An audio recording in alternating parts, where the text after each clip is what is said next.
ഹോസ്പിറ്റലിൽ ബെഡിനരികിലായി തൻ്റെ അമ്മയുടെ ചാരെ അമ്മയ്ക്ക് ബോധം വരുന്നതും കാത്ത് അസ്വസ്ഥനായിരിക്കുമ്പോഴാണ് രാഹുലിൻ്റെ ഫോൺ നിർത്താതെ റിങ് ചെയ്തുകൊണ്ടിരുന്നത്. സ്നേഹ അമ്മയുടെ കിടപ്പ് കണ്ട് മനസ്സ് വിറങ്ങലിച്ച് നിൽക്കുമ്പോൾ ഫോണിൽ ആ പേര് കണ്ടതും അവൻ എന്തെന്നില്ലാത്ത ദേഷ്യം അരിച്ചു കയറി. അമ്മ ഒന്ന് കണ്ണു തുറക്കാൻ കുറച്ച് മണിക്കൂറുകളായി സകല ദൈവങ്ങളെ വിളിച്ച് മനമുരുക്കി പ്രാർത്ഥിക്കുകയാണ്. ഈ സമയം അമ്മയെക്കുറിച്ചല്ലാതെ മറ്റാരെക്കുറിച്ചും ചിന്തിക്കാൻ മനസ്സ് അനുവദിക്കുന്നില്ല. മരിയ മെഡിക്കൽ ട്രസ്റ്റ് ആശുപത്രിയിൽ തൻ്റെ അമ്മയ്ക്കൊപ്പം കൂട്ടിയിരിക്കുമ്പോൾ അമ്മയെക്കുറിച്ച് ഓർത്ത് അവൻ്റെ മനസ്സ് വിങ്ങിക്കൊണ്ടിരുന്നു. എന്നും പതിവ് പോലെ ജോലി കഴിഞ്ഞാണ് വീടെത്തിയത്. സന്ധ്യാസമയമായിരുന്നിട്ടും ഉമ്മറത്ത് വിളക്ക് ഇല്ലാതിരുന്നതും അകത്തെങ്ങും ലൈറ്റ് തെളിയാതിരുന്നതും മനസ്സിൽ കൂടുതൽ പരിഭ്രാന്തി നിറച്ചു. ഓടിച്ചെന്ന് അമ്മയെ തിരഞ്ഞപ്പോൾ നിലത്ത് ബോധമില്ലാതെ കിടക്കുന്ന അമ്മയാണ് കണ്ടത്. ഒരു നിമിഷം തൻ്റെ ശ്വാസം നിലച്ചതുപോലെ തോന്നിയെങ്കിലും ആ നിമിഷം തന്നെ അമ്മയും വാരിയെടുത്ത് ഇങ്ങോട്ടേക്ക് പോകുന്നതാണ്. തനിക്ക് 6 വയസ്സുള്ളപ്പോഴാണ് അച്ഛൻ മരണപ്പെടുന്നത്. പിന്നീട് അങ്ങോട്ട് അച്ഛനും അമ്മയും അമ്മ മാത്രമായിരുന്നു. എല്ലാവരും നിർബന്ധിച്ചു. എങ്കിലും അമ്മ മറ്റൊരു വിവാഹത്തിന് മുതിരാതിരുന്നത് തന്നെ ഓർത്ത് മാത്രമാണ്.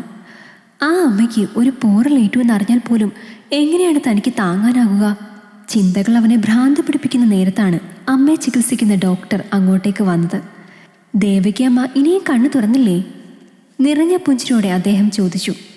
ഇല്ല ഡോക്ടർ, നല്ല മയക്കത്തിലാണ്. കൺകോണിൽ പടർന്നു പിടിച്ച നനവ് കാണാതിരിക്കാൻ ഡോക്ടറുടെ മുഖത്ത് നോക്കാതെയാണ് അവൻ മറുപടി പറഞ്ഞത്. ദേവകിയമ്മ കണ്ണു തുറന്നേ, ദേവകിയമ്മ. 2-3 വട്ടം കവിളിൽ തട്ടിക്കൊണ്ട് ഡോക്ടർ ആ വിളി ആവർത്തിച്ചതും അവർ മെല്ലെ കണ്ണു തുറന്നു. അപ്പോഴാണ് അവന് തെല്ലൊരാശ്വാസമായത്. ഇപ്പോൾ എന്തു തോന്നുന്നു? കുഴപ്പമൊന്നുമില്ലല്ലോ? ഡോക്ടറുടെ ചോദ്യത്തിന് അവർ ഇല്ലെന്ന് തലയാട്ടി. അപ്പോഴും കണ്ണുകൾ രാഹുലിൻ്റെ മുഖത്തായിരുന്നു. അവർക്കറിയാമായിരുന്നു അവൻ നന്നേ ഭയപ്പെട്ടിട്ടുണ്ട് എന്ന്. എന്താ ഡോക്ടർ, അമ്മയ്ക്ക് എന്താണ് പറ്റിയത്? അവൻ്റെ പരിഭ്രമത്തോടെയുള്ള ചോദ്യം കേട്ടതും ഡോക്ടർ അവനെ സമാധാനിപ്പിച്ചു. താനിങ്ങനെ ഭയപ്പെടാനൊന്നുമില്ല. പ്രായമായി വരുന്നതിൻ്റെ ചില ആരോഗ്യ പ്രശ്നങ്ങൾ, അത്രമാത്രം. ഇന്നൊരു ദിവസം കൂടി ഇവിടെ കിടക്കട്ടെ, നാളെ വീട്ടിലേക്ക് പോകാം. മരുന്നൊക്കെ ഞാൻ എഴുതി തരാം, അത് മുടങ്ങാതെ കൊടുക്കണം. പിന്നെ എപ്പോഴും സന്തോഷത്തോടെ ഇരിക്കാൻ ശ്രമിക്കണം. ഡോക്ടറുടെ നിർദ്ദേശങ്ങളെല്ലാം ശരിവയ്ക്കും തരത്തിൽ അവൻ തലയാട്ടി. ഡോക്ടർ പോയതും അവൻ തൻ്റെ അമ്മയുടെ ചാരയായി ചെന്നിരുന്ന് അവരുടെ കൈ മുറുകെ പിടിച്ചു. എൻ്റെ മോൻ ഒരുപാട് പേടിച്ചല്ലേ? അവൻ്റെ കവിളിൽ തട്ടി തലോടി അവരത് ചോദിക്കുമ്പോൾ അവൻ്റെ കണ്ണുകൾ നിറഞ്ഞിരുന്നു. മോൻ വിഷമിക്കേണ്ട, അമ്മയ്ക്കൊന്നും സംഭവിക്കില്ല. മോനെ തനിച്ചാക്കി അമ്മ ഒരിടത്തും പോകില്ല. നിർത്തമ്മേ, എനിക്ക് കേൾക്കണ്ട ഇങ്ങനത്തെ സംസാരമൊന്നും. അമ്മയ്ക്കിപ്പോൾ വിശ്രമമാണ് ആവശ്യം. അമ്മ കുറച്ച് സമയം സ്വസ്ഥമായി ഉറങ്ങൂ. ഞാനപ്പോഴേക്കും കഴിക്കാൻ എന്തെങ്കിലും വാങ്ങിയിട്ട് വരാം. അവൻ അവിടെ നിന്നും ഇറങ്ങുമ്പോഴും അവരുടെ കണ്ണുകൾ അവനിൽ തന്നെ പതിഞ്ഞിരുന്നു. അമ്മയ്ക്ക് വേണ്ടി ആഹാരം പറഞ്ഞ് അത് വാങ്ങാനായി കാത്തു നിൽക്കുമ്പോഴാണ് ഫോണിൽ സ്നേഹയുടെ കോൾ വീണ്ടും വന്നത്. അന്നേരം അവൻ ഫോണെടുത്ത് ചെവിയിലേക്ക് വെച്ചു. നിനക്കിപ്പോൾ എന്നെ വേണ്ടതായി അല്ലേ രാഹുൽ? എത്ര നേരമായി ഞാൻ വിളിക്കുന്നു. എന്താ, എനിക്ക് പകരം മറ്റാരെങ്കിലും കണ്ടെത്തിയോ? അവരുടെ ചോദ്യം കേട്ടതും അവന് ദേഷ്യം അരിച്ചു കയറി. എങ്കിലും അവനത് പ്രകടമാക്കിയില്ല. ഞാൻ ഹോസ്പിറ്റലിലാണെന്ന് പറഞ്ഞതല്ലേ സ്നേഹ? അമ്മ ഇപ്പോഴാണ് എന്നോടൊന്ന് സംസാരിച്ചത്. സ്നേഹ വിളിച്ചപ്പോൾ സംസാരിക്കാൻ പറ്റിയൊരു മാനസികാവസ്ഥയിലായിരുന്നില്ല ഞാൻ. നിർത്തി രാഹുൽ, എനിക്കൊരു എക്സ്പ്ലനേഷനും കേൾക്കണ്ട. നിനക്കറിയാലോ എൻ്റെ അച്ഛൻ്റെ സ്റ്റാറ്റസ് അനുസരിച്ച് നിന്നേക്കാൾ നല്ല ബന്ധം എനിക്ക് കിട്ടുമെന്ന്. എന്നിട്ട് 3 വർഷമായി ഞാൻ നിന്നെ ആത്മാർത്ഥമായി പ്രണയിക്കുന്നു. അപ്പോൾ എനിക്ക് ആ ഇമ്പോർട്ടൻസ് തരേണ്ടത് നീയാണ്. അല്ലെന്ന് ഞാൻ പറഞ്ഞില്ലല്ലോ. ഇങ്ങനെയൊക്കെ സംസാരിക്കാൻ മാത്രം ഇപ്പോൾ എന്താ ഉണ്ടായത്? അമ്മ ഹോസ്പിറ്റൽ ആയതുകൊണ്ടല്ലേ?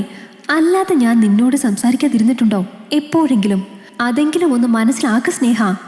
എനിക്കൊന്നും മനസ്സിലാക്കേണ്ട കാര്യമില്ല. നാളത്തെ ദിവസം നിനക്ക് ഓർമ്മയുണ്ടോ? അതോ അമ്മയെ പരിചരിക്കുന്നതിനിടയ്ക്ക് അതും മറന്നുപോയോ? എങ്കിൽ ഞാൻ ഒന്നുകൂടെ പറയാം. നാളെ എൻ്റെ ബർത്ത്ഡേ ആണ്. രാവിലെ കൃത്യം 10 മണിക്ക് ഞാൻ ഹോട്ടൽ അവന്യൂ പാർക്കിന് മുന്നിൽ വെയിറ്റ് ചെയ്യും. നീ വന്നിട്ട് അവിടെ നമുക്ക് ബർത്ത്ഡേ സെലിബ്രേറ്റ് ചെയ്യാം. ഞാൻ എൻ്റെ ഫ്രണ്ട്സിനോടും വരാൻ പറഞ്ഞിട്ടുണ്ട്. എന്തായാലും നീ വരണം. അവൻ എന്തെങ്കിലും മറുത്ത് പറയും മുന്നേ തന്നെ അവൾ ഫോൺ കട്ട് ചെയ്തിരുന്നു. അവളുടെ പെരുമാറ്റത്തിൽ അവന് വല്ലാത്ത നിരാശ തോന്നി. തൻ്റെ സാഹചര്യങ്ങളെ മനസ്സിലാക്കാത്ത ഒരു പെൺകുട്ടിയോടൊപ്പം എങ്ങനെയാണ് ഒരു ആയുസ് മുഴുവനും ജീവിക്കേണ്ടത്? അപ്പോഴേക്കും അവൻ പറഞ്ഞ ആ ആഹാരപ്പൊതിയുമായി ഒരാൾ അരികിലേക്ക് വന്നു. അവൻ അതുമായി അമ്മയെ ലക്ഷ്യമാക്കി നടന്നു. പിറ്റേന്ന് രാവിലെ ഡോക്ടർ എത്തി മരുന്നെല്ലാം കുറിച്ച് തന്ന് ബില്ലെല്ലാം സെറ്റിൽ ചെയ്ത് ഇറങ്ങുമ്പോൾ തന്നെ 9:30 കഴിഞ്ഞിരുന്നു. 1/2 മണിക്കൂർ വീട്ടിലേക്കുള്ള യാത്ര കൂടിയായപ്പോൾ 10 മണി കഴിഞ്ഞു. വീടിൻ്റെ മുൻപിൽ വണ്ടി നിർത്തിയതും അവൻ ശ്രദ്ധാപൂർവം തൻ്റെ അമ്മയെ പിടിച്ചിറക്കി. എന്തിനാ മോനെ നീ ഇങ്ങനെ പേടിക്കുന്നേ? അമ്മയ്ക്കിപ്പോൾ ഒന്നുമില്ല. നീ ഇങ്ങനെ കൊച്ചുകുട്ടിയെ നോക്കുന്ന പോലെ എന്നെ നോക്കിക്കൊണ്ടിരിക്കേണ്ട. ഞാൻ നടന്നോളാം. എങ്ങനെ പിടിച്ചു നടക്കുന്നതിലും ഭേദം എന്നെ എടുത്തുകൊണ്ട് പോകുന്നതായിരുന്നു. ആദ്യമായി നടക്കാൻ ശ്രമിക്കുന്ന കുട്ടികളെ നടക്കാൻ പഠിപ്പിക്കുന്നത് പോലെ തന്നെ നടത്തിപ്പിക്കുന്ന അവനെ നോക്കി അവർ കളിയാക്കി. അമ്മ കളിയാക്കണ്ട, പ്രായമാകും തോറും ആളുകൾ കുട്ടികളെ പോലെയാകുമെന്നാ പറയാറ്. അമ്മ അപ്പോൾ എനിക്ക് കുട്ടി തന്നെയാണ്. അതും പറഞ്ഞ് അവരെ റൂമിൽ കൊണ്ടിരുത്തിയതും അവർക്ക് വേണ്ടി ഭക്ഷണം ഉണ്ടാക്കിയതും വസ്ത്രങ്ങളെല്ലാം കഴുകിയിട്ടതും വീട് വൃത്തിയാക്കിയതുമെല്ലാം അവൻ തന്നെയായിരുന്നു. അമ്മയ്ക്ക് ഭക്ഷണം കൊടുക്കുന്നതിനിടെയാണ് സ്നേഹയുടെ കാര്യം പിന്നെയും ഓർത്തത്. അവളുടെ ബർത്ത്ഡേക്ക് പങ്കെടുക്കാൻ ആഗ്രഹമില്ലാഞ്ഞിട്ടല്ല, പക്ഷെ എങ്ങനെയാണ് ഈ അവസ്ഥയിൽ അമ്മയെ തനിച്ചാക്കി പോകുന്നത്? നേരിൽ കണ്ട് അവളെ എല്ലാം പറഞ്ഞു മനസ്സിലാക്കാം അവൻ മനസ്സിലുറപ്പിച്ചു. അമ്മയ്ക്ക് ഭക്ഷണം കൊടുത്ത ശേഷം അവൻ ധൃതിയിൽ മുറിയിലേക്ക് നടന്ന് പുറപ്പെടാനൊരുങ്ങി. എങ്ങോട്ടാ മോനെ നീ? ഭക്ഷണം പോലും കഴിക്കാതെയാണോ പോകുന്നത്? ഞാൻ ഇപ്പോൾ തന്നെ വരുമമ്മേ. പിന്നെ ഞാൻ പോകുന്ന തക്കം നോക്കി അതും ഇതും ചെയ്യാൻ നിൽക്കണ്ടാട്ടോ. അതും പറഞ്ഞ് അവരുടെ കവളിൽ ഒരു മുത്തവും നൽകി അവൻ പുറത്തേക്ക് പോയി. അവൾ പറഞ്ഞ സ്ഥലത്തെത്തിയപ്പോൾ സമയം 12 മണിയായിരുന്നു. അവനെ കണ്ടതും സ്നേഹ സുഹൃത്തുക്കളുടെ ഇടയിൽ നിന്നും അവൻ്റെ അടുത്തേക്ക് വന്നു. അവളുടെ കയറ്റിപ്പിടിച്ച മുഖഭാവം കണ്ടപ്പോൾ തന്നെ അവൻ വല്ലാതെയായി. സോറി സ്നേഹ, അമ്മയെ ഡിസ്ചാർജ് ചെയ്ത് വീട്ടിലെത്തിയപ്പോൾ തന്നെ 10 മണിയായി.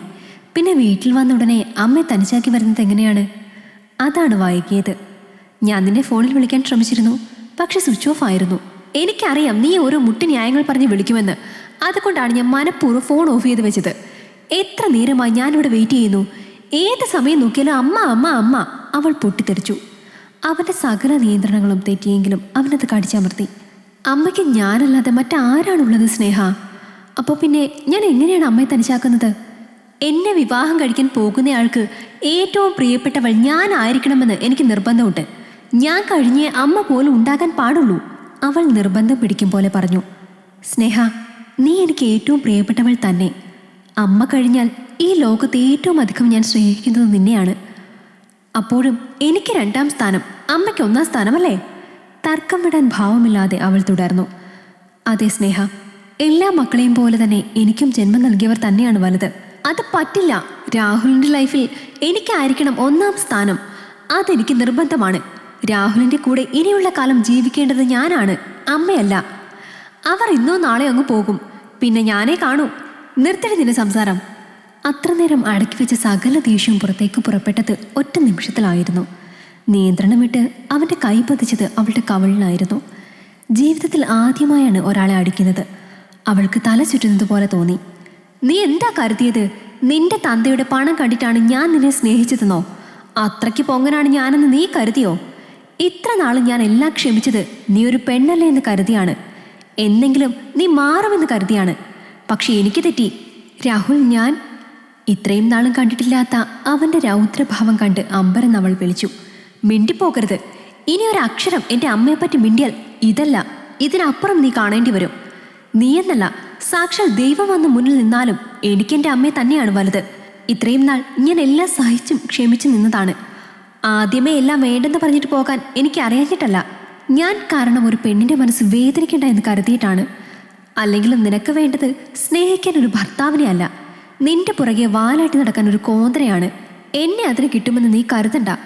അവളുടെ മുഖത്ത് നോക്കി അവൻ അലറി. ഈ പറഞ്ഞതിനൊക്കെ നീ ഖേദിക്കും, നോക്കിക്കോ. അവനെ വെല്ലുവിളിക്കും മട്ടിൽ അവൾ പറഞ്ഞു. എൻ്റെ അമ്മയ്ക്ക് യാതൊരു മൂല്യം കൊടുക്കാത്ത ഒരുത്തിയോട് എനിക്ക് അഭിമാനമേ ഉള്ളൂ.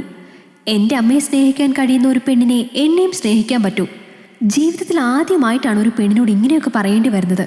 ആ ഒരു സങ്കടം മാത്രമേ ഉള്ളൂ. ആദ്യം നീ അമ്മ എന്ന വാക്കിൻ്റെ അർത്ഥം പഠിക്കേ, എന്നിട്ടൊരുത്തിനെ സ്നേഹിക്ക്. അതും പറഞ്ഞ് അവൻ ബൈക്കിൽ കയറി യാത്രയാകുമ്പോൾ ഇത്രയും വലിയൊരു പിറന്നാൾ സമ്മാനം കിട്ടിയതിൻ്റെ ഷോക്കിൽ അവൾ അന്തം വിട്ടു നിന്നു. ഈ കഥ നിങ്ങൾക്കിഷ്ടമായെങ്കിൽ ലൈക്ക് ചെയ്യൂ. നിങ്ങളുടെ അഭിപ്രായങ്ങൾ കമന്റായി രേഖപ്പെടുത്തൂ. കൂടുതൽ കഥകൾ കേൾക്കാൻ ഈ ചാനൽ സബ്സ്ക്രൈബ് ചെയ്യൂ.